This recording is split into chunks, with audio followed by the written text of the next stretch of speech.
else. And therefore the Mayavadis, they take this and say, oh yes, see, the Shastra is only saying everything is Brahman.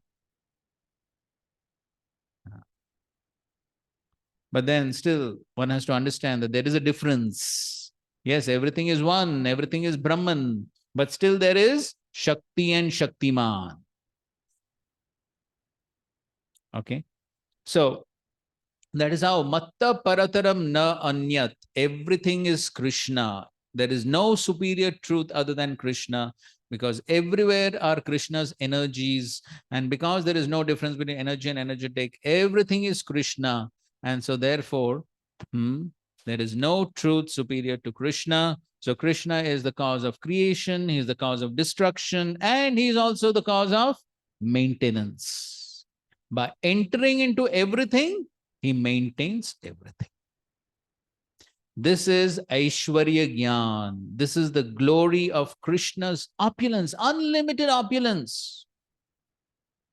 He is maintaining everything, he is creating everything, he is destroying everything. This is Aishwarya Gyan that Krishna is describing. Okay, fine. And in the next section, Krishna describes how he enters into everything and how he maintains everything and how he is the essence of everything.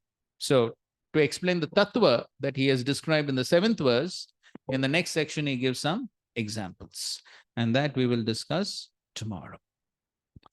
All right. Any questions?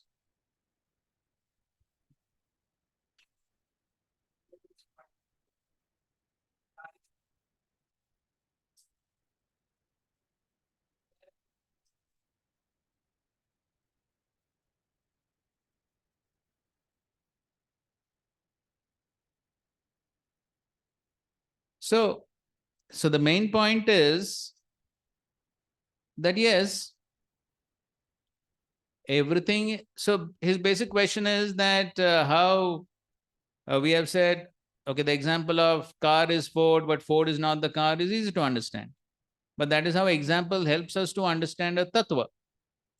But at the same time, an example has its limitations, because we are trying to use a material example to understand a spiritual truth.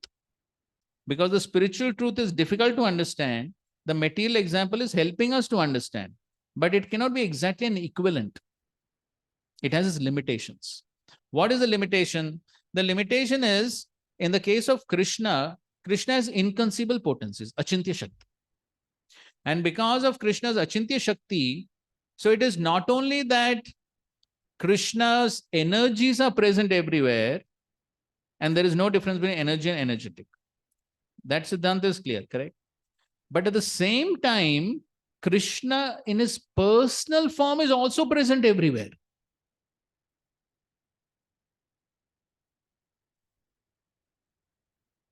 So Krishna is pervading everything through his para and apara prakriti. And so therefore, on the basis of the Siddhanta, there is no difference between energy and energetic. We can say that Krishna is also everywhere. But at the same time, Krishna in his personal form is also everywhere.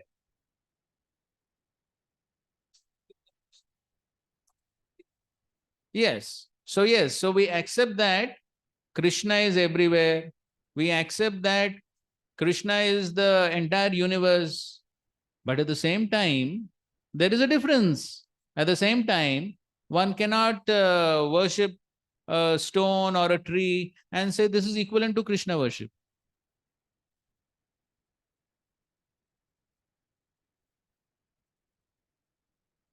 Because Krishna is present everywhere. But still, when it comes to worshipping Krishna, then one has to accept that Krishna has his own personal form, which we need to worship. And therefore, when one sees a tree or a stone, one understands that yes, this is Krishna's energy. And this is as good as Krishna.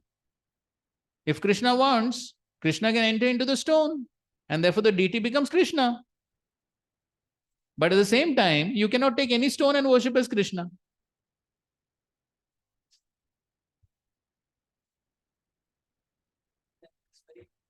I know it's all a little confusing. Therefore, it is Achintya Shakti. In this terms only, Guruji, like when we, which stone we worship as Krishna, whose pran pratishtha is done and Ah. all those processes done. Correct. But there are many temples where pran pratishtha is not done, but that form looks like Krishna. It And looks like. and we worship it also. Offering is also done. So then, how we should see it then, even in ISKCON? No, see, the standard procedure has to be followed. Then only it becomes Krishna, right? The stone doesn't just become Krishna. Unless the standard procedure is followed, we can't expect the stone to become Krishna. So the devotees, they argue that because Lord is being accepting offerings, he is being worshipped. Okay, some, especially when you talk of ISKCON and devotees, then even though a standard Pran Pratishtha program may not have been done for whatever reason, but still there is some welcoming process, there is some abhishek, something is done. Yes. By which, huh? Yeah? Puja Pratishtha. ठीक है, जो भी है. So some process is done. Some process is done by which we understand that the Lord has been welcomed. Okay, so it's not simply a sentiment. So therefore, that is there. That is there. But the fact remains that even though Krishna is present everywhere, but yet Rupa Goswami in his definition of pure devotional service says that yes, Krishna is everywhere, but everything cannot be worshipped as Krishna. So there is still a difference between the energetic and the energy. So therefore, there is simultaneous oneness and difference. Okay. Okay, fine. So we'll stop at this point and we will continue discussions tomorrow. Srila Prabhupada ki jai, Srimad Bhagavad Gita ki jai, Samved Gaur Bhakta Vrinda ki jai. Thank you very much. Hare Krishna, Krishna Krishna, Hare Hare. Hare Rama, Rama Rama, Hare Hare Krishna. So what time are we going to start tomorrow? 11 o'clock? 11 to 1:30, correct? Okay, fine. Okay, so from tomorrow onwards, we are having our classes between 11 a.m. to 1:30 p.m. Hare Krishna.